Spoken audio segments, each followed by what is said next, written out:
can start. It's a great pleasure to be able to moderate and to have two experts in the field with me on stage. And I'd like to sort of open up the panel with a personal question, and starting with you, Jessica.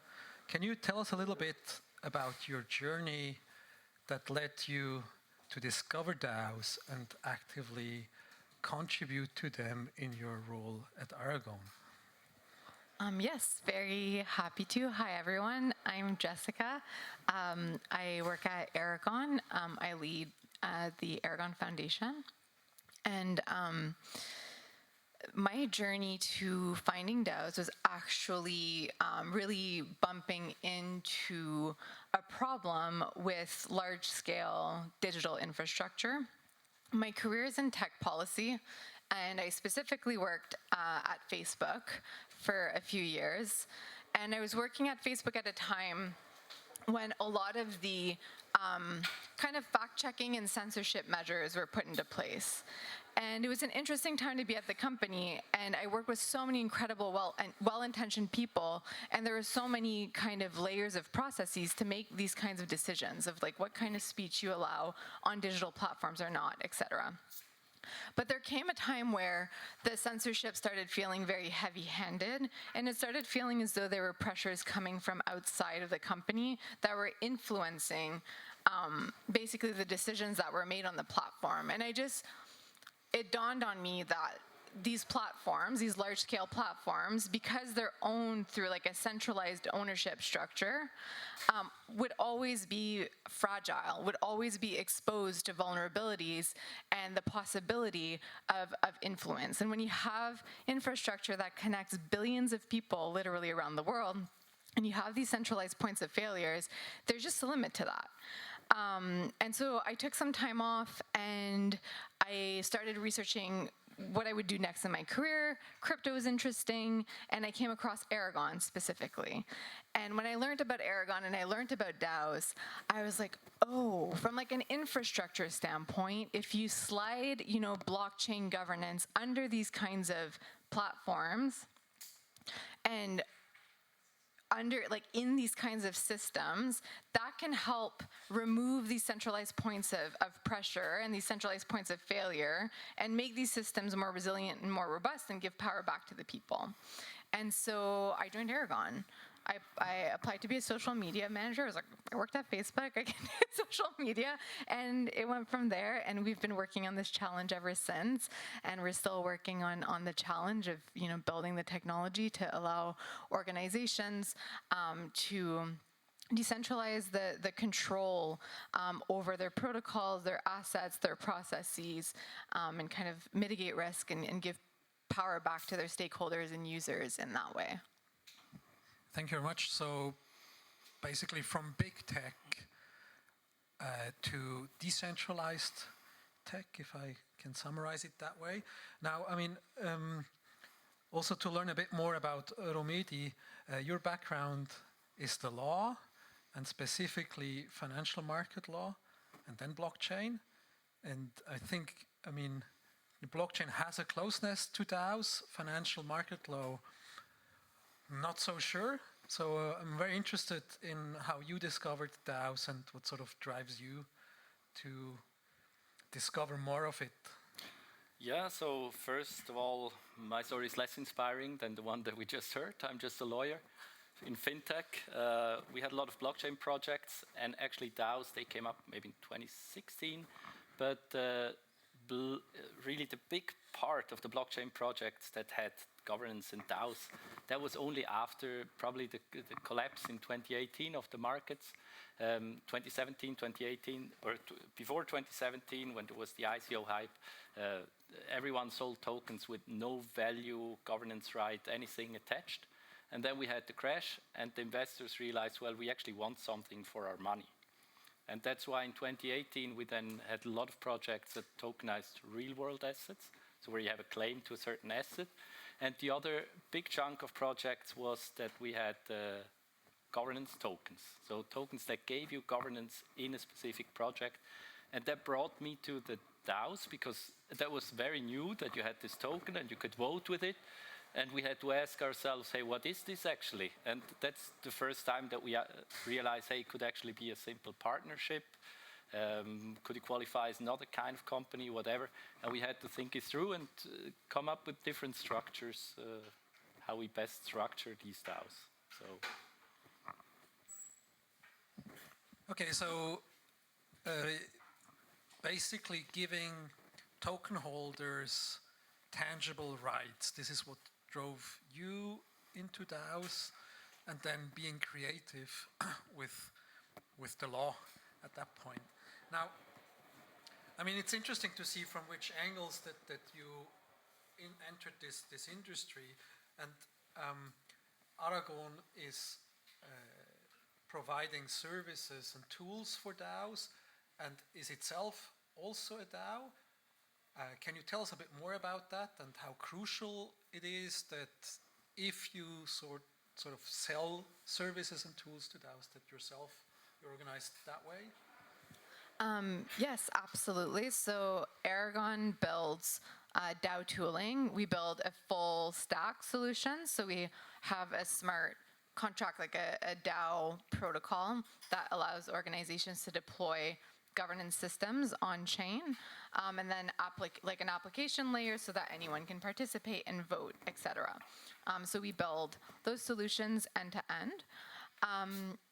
And Aragon started in 2017 and has had quite a journey as a project, and has always been important to the project to run its own kind of governance experiments. And there have been ups and downs with those experiments, some of which I've experienced firsthand, but that commitment has always come with actually using the tooling. And by going through that experience and having different kinds of iterations of that governance, of those governance experiments, we were able to really live direct pain points and also empathize with projects that were implementing decentralized governance systems, especially to run the operations of their companies. And so, you know, Aragon doesn't necessarily run entirely as a DAO, but we have always used our tooling in different ways, and we still use our tooling in different ways. Right now, it's used more so kind of operationally. And not like as a full-fledged governance systems like it has in other instances. But we've really discovered that it's hard, and I think a lot of projects in crypto have discovered that it's hard to operate a successful tech company that builds products effectively when you expect a broad range of stakeholders, of token holders, to proactively vote on every decision the company needs to make. So we've experimented with a lot more types of decision-making processes and have actually built that into our tech stack in a way that organizations can now set up a lot of different types of processes with a lot of different types of decision-making kind of mechanisms, some of them being proactive or reactive, so either you vote on things proactively or you veto proposals, some of which include kind of token-based voting, others that is more kind of signature-based, like a multi-sig, and basically the sky's the limit. What organizations on chain really needed was a wide variety of tools so that we get out of this kind of one-size-fits-all situation. And we learned that through direct experience, through, you know, growing with the technology and using it. So experimenting as one of the leading principles at Aragon, something that I find very interesting. I have a background in biochemistry and also experimented a lot. Now, as a lawyer, I think you try to avoid experiments, right? And when possible, of course, and you advise various organizations on their legal matters. Can you explain a little bit in the life cycle of a DAO, what kind of services that you at MME and you specifically can offer a DAO? Yeah, I mean, we are usually advising the companies that want to set up the DAO, so we're kind of the birth helper for DAOs. So what we do is companies come to us, they say they want to do something DAO related, and we help them to structure it in a way that it makes sense in that exact case. Because DAOs can be set up in very different ways, and it really depends on a case by case what you want to achieve with your DAO. So I don't know how familiar you are with the different concepts, but you can either just have the DAO in a loose, technically organized community, or you can have wrappers around DAOs with entities like associations or foundations. And so you can play around with a lot of things. And that's actually the first thing that we do is advise how to set up the DAO. So how should it be structured? What rights should the participants have? And then once the DAO is set up, of course, there are always agreements between the existing entities, the new DAO, maybe that DAO is even incorporated into the entities, but we are there the whole time. And then there are also cases where actually already existing DAOs that were either set up fully decentralized, where we don't really know who the counterparty is, or that were also set up by other people that then the DAO came to us. And that's actually also interesting to advise them. The first question for us lawyers that is already interesting with them is who is actually your client? Because if you don't have an entity, who should you respond to? Who should you have in? Yeah, so many interesting questions that come up with these DAOs. So have you interacted also in forums as lawyers with anonymous counterparties? No, we have not in forums. I mean, me personally, like I was part of DAO once, but not in my capacity at MME. That's always also a bit tricky if you're in these forums and there can be shitstorms about your company. You don't want to see that. But okay, so still something that you can experience in the future. Yeah. So if anybody has a forum where MME can participate, you can find Romedi and some of his colleagues as well at the conference.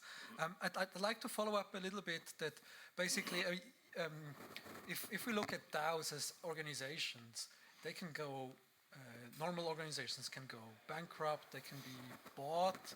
Do you have any references of DAOs going through similar processes? And can you share a bit of the experiences? Romedi?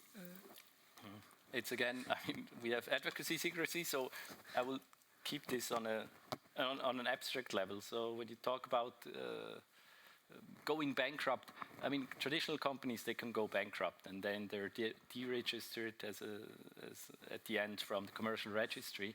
If you are no legal entity, then you cannot really be deregistered. So you have like these two different ways. The DAO can go bankrupt if it's really wrapped into an entity. But if there is no entity, what usually happens, it's a silent death, I would call it. So, I mean, these DAOs, they operate, and there is a lot of conversation going on Discord. But as soon as either the funds aren't there anymore, or if the people lose faith in the project, you will see less and less discourse on Discord, no proposals happening, and that's actually what happened to many DAOs. So that's how DAOs die.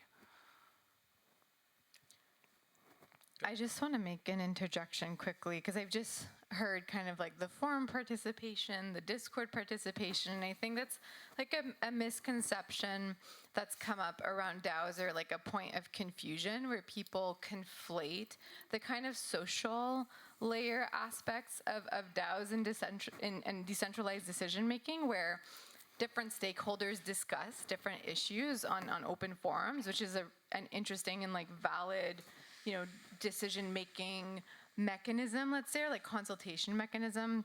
But for our intents and purposes, at least at Aragon, we're very specific about defining a DAO through the on-chain deployments. Like these are actions that happen on the blockchain. You're managing assets or a protocol or something on the blockchain, and then you have different agents on the blockchain, token holders, wallets, that are interacting with an on-chain governance system to make decisions and to facilitate, decisions and transactions autonomously and in a trust-minimized way and in a transparent way, because it's happening on the blockchain. So I just want to make the kind of distinction about what happens at the social layer and what happens on chain, because a lot of that gets conflated. And so a lot of the problems with the social layer, which is the chaos of allowing anyone to discuss any issue on a public forum, gets projected onto the technology that we're building, which to me is problematic.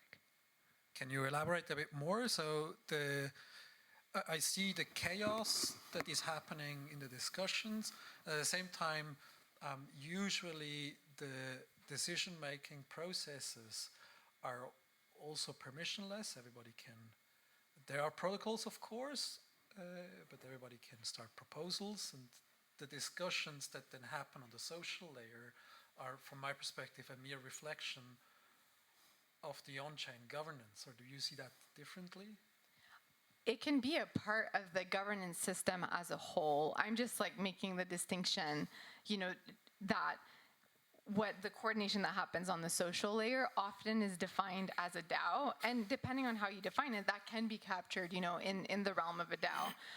But often, what happens at that layer gets kind of mixed up with what happens on the blockchain and on the kind of like value of, you can miss or lose the value of giving stakeholders concrete on-chain control over protocols and assets, like with giving them a voice in a forum, which are two very, very different things. And that's also, there's been a lot of obfuscation, so like hiding, different processes where you're saying, oh yeah, people can make decisions, on this forum, or they can vote with using like an off-chain tool, like signaling tool that actually has no consequence or no connection to what happens on the blockchain, and they call it a DAO. But truly those stakeholders don't have any hard power over the protocols or the assets being governed. So you have a lot of that out there in the industry, and that's actually quite destructive to misunderstand, because you're missing the entire kind of point or value of governing on-chain assets by giving on-chain stakeholders direct control over those assets. Does that make sense? Makes a lot of sense. I'd like to follow up on that. Maybe for you, Romedi, this on-chain ultimate decision-making can be the final goal. Do you see ways where there is roads basically from off-chain decision-making to a full-on on-chain governance mechanism that makes sense from your perspective? If I see a road from one to another. Yes. We have it with our clients. Usually they come to us and they tell us, well, everything will be completely decentralized as of day one. Then after a few meetings, we realize, well, you will not be completely decentralized as of day one. There will be a progressive decentralization. So over time, you will decentralize. And that's actually how it usually happens. We haven't had many projects that were ready as of day one to deploy everything in a state that they could really say, if we have a new proposal, as Jessica just mentioned, that proposal will, by the vote, automatically be implemented. That's extremely tricky, and it's up for you to develop these tools that allow that. But most of the DAOs, I would say, they work in a different way, where you really have a DAO that the token holders, they take a vote on something, and that's like a signal to the entity or to the people that control the technology and can then implement that. I'd like to dig a little bit deeper here, and this is something you touched before, Jessica, having productive and effective organizations making most decisions on-chain. I think we've seen lots of organizations trying that, failing. What kind of effective on-chain governance do you see, and what kind of attributes would you attend to these sort of effective on-chain governance systems?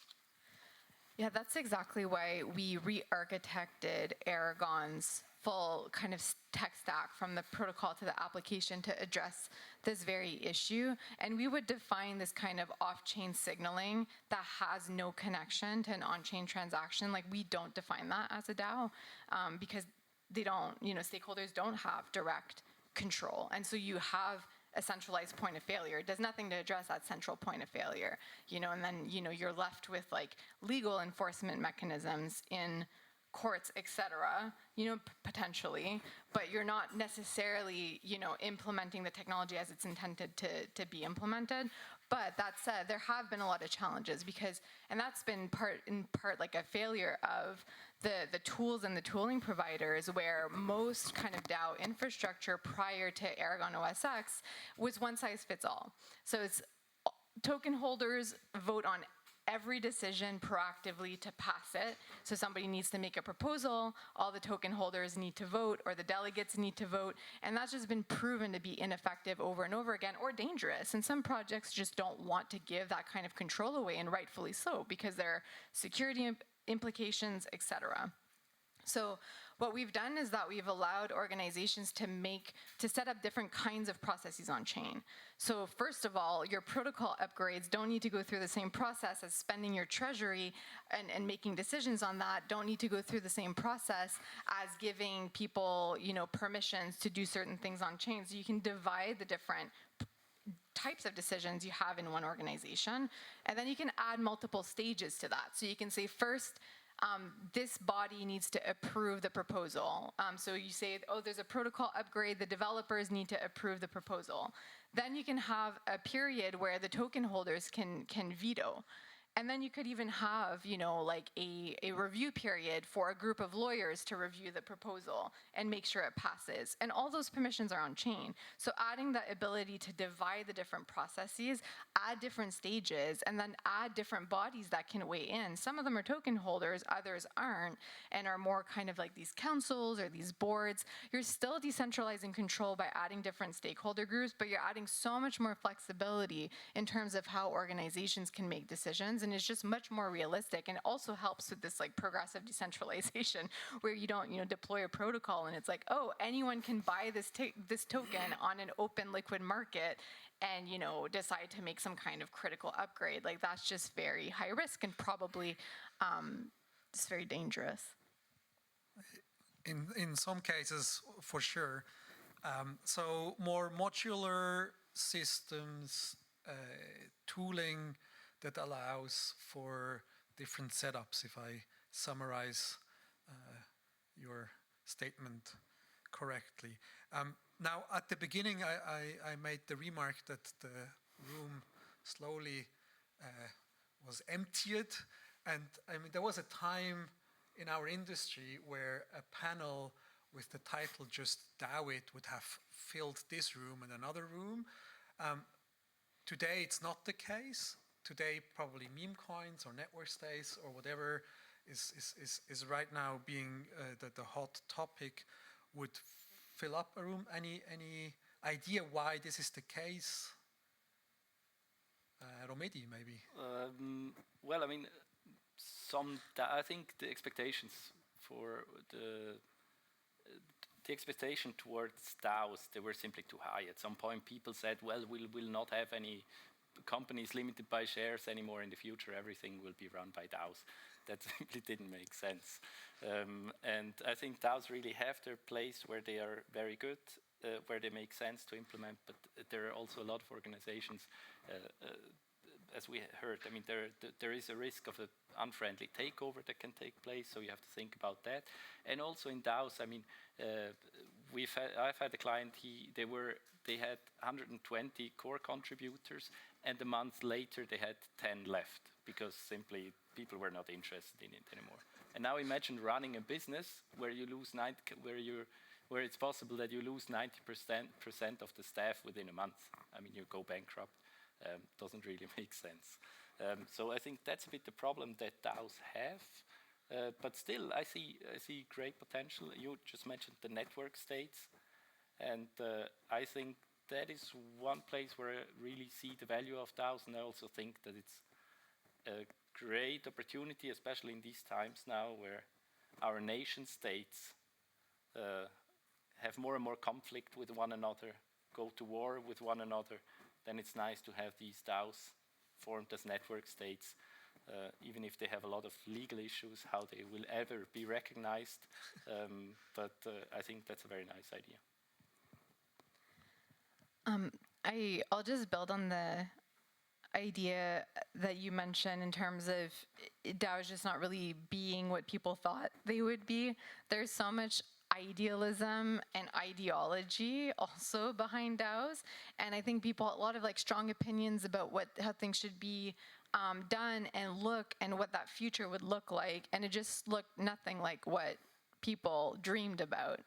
And that's one heartbreaking. You know, you do like get your rose-colored glasses. I always say that I got my rose-colored glasses like really punched in or bashed in my face, working in DAOs for 3 years in this period of time. So I think that's part of it, is like the idealism, the ideology, and like the reality of DAOs and of on-chain governance mechanisms is probably going to be a lot more dry and infrastructural than people are interested in, because the way that I see it evolve is really a way to look at mitigating different kinds of risk, and it's a new risk mitigation kind of method in terms of giving stakeholders direct controls over centralized risk vectors and looking at it more from like a systems perspective, and especially as like regulations get more and more defined, how can these kind of on-chain decentralized mechanisms serve to mitigate the risks that regulators kind of try to regulate with, you know, bureaucracy and these kinds of like legacy processes. I was a lawyer, so I include myself also in the whole legal system, partially. But we are, you know, trying to create alternative mechanisms that can work in that way. So I feel like it'll be more, you know, in terms of like infrastructure design, organization design, and may not be as like rose-colored glasses, pie in the sky, like we're gonna change the world, everything's gonna become a DAO, come one, come all, join the community, to like, oh, this like granular protocol, you know, upgrade can be done through this mechanisms, and these stakeholders veto and propose, and just not very many people are gonna be interested in like, you know, talking about that at length. Really great answer. So Romedi, I understand the hype cycle, basically we had inflated expectation, and now probably we're at the bottom. Or if I listen to Jessica, it seems like we see more and more where DAOs make a lot of sense. And from your answer, this rose-colored glasses, I see that a lot. Now I think, I mean, we started 5 minutes late. I would just run 5 minutes late as well. Maybe there is some questions from the audience to the panel. Otherwise, I would have still plenty of questions, but just want to give you the word as well. Just raise the hand or just ask. Yes, Rob. Hi, by the way. Hi. To what extent DAO-like systems can be integrated in existing organizations, old school style? To what extent DAO-like organizations. DAO-like systems, decision-making processes. Romedi, you want to? Yeah, I mean, traditional companies are often quite hesitant to issue tokens, and to issue tokens that give you governance rights, and they're anyways afraid of doing it. We have seen a lot in, what comes to mind now is retail, luxury, fashion. These companies, they issue tokens to their best customers, and with these tokens they could participate and co-design the next shoe or handbag, decide colors. And so in a traditional company, it wasn't that they used it to restructure their company, but that they used it as a tool, marketing, or to Kundenbindung, to bind their clients to the company. Loyalty programs, yeah. And maybe anything you have to add? another example. That's interesting. We have seen some of that, like these kinds of use cases come to us. They're rare, but yeah, these kinds of like community loyalty-based type things. I would say the first step is to get assets on chain. So if you don't have any assets on chain, there's no use in governing on chain. Like you can't, you know, using a governance method on chain doesn't make sense if you don't trigger any actions to control something that is on the blockchain. So I would say when that starts happening, and it's probably going to start happening slowly and in more kind of targeted areas, rather than like an entire business or institution moving over, then the appropriate governance mechanisms can be put in place. But you need on-chain assets and you need on-chain stakeholders. So those are the two elements to move, and then you connect the dots with governance mechanisms that are pragmatic and that achieve the goals that you're trying to achieve. Thank you very much. Is your question answered? Yes. Any other questions? Malik, close. So I would like to pose a final question to the both of you. I mean, looking ahead, what excites you most in the DAO industry? Jessica, you can start. What excites me most, I think becoming pragmatic. It's funny, but on the other side of like a crushed idealism, you kind of rise from the ashes in a more pragmatic way. And we were really working with a wide variety of projects, mostly crypto projects right now, but also as more institutions on board, it'll be really interesting to work with institutions as well in terms of finding pragmatic use cases that are really high value in terms of giving different groups of stakeholders a more direct control over the digital kind of services and infrastructure that they rely on and they use. So I think it just looks different, and to me that's more exciting. Personally, maybe not as we mentioned, pie in the sky and like ideological, but it's nice to have like a very concrete, meaningful impact, even if that's more step by step. Thanks, Romedi. I will keep mine very short because I see the red light blinking here in the front. So for me, it's really all about network states and seeing how they evolve over time, especially what I mentioned before. Our nations, they go to war with each other, and these network states, they're a way to realize, hey, that we in here, maybe people that are in here that are not from Switzerland, but that I have more in common with you than with a lot of Swiss people that maybe live in Biel or wherever. So that's my statement. The network states will be very interesting in the future. Thank you very much, both of you. Thank you for participating. And thanks for the stage.